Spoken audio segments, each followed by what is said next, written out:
Ilang lugar sa La Union ang nagbistulang dagat dahil sa baha dulot ng bagyong Mario. Ang Ilocos Norte naman nasa state of calamity matapos salantahin ang bagyo. Balitang hatid ni Haji Rieta.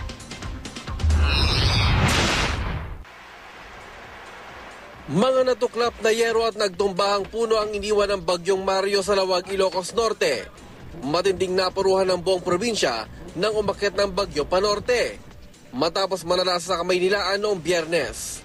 Ayon sa PDRRMC, umabot sa mahigit 76 na milyong piso ang halaga ng pinsala. At itong Sabado, isinalalim na ang lalawigan sa state of calamity. Larawan ng trahedya ang bawat sulok ng probinsya. Daang-daang bahay ang sira. Putol ang linya ng kuryente at may ilang bahagi pa rin ito ang nananatiling lubog sa baha. Agad na bahagi ng relief goods ang lokal na pamahalaan.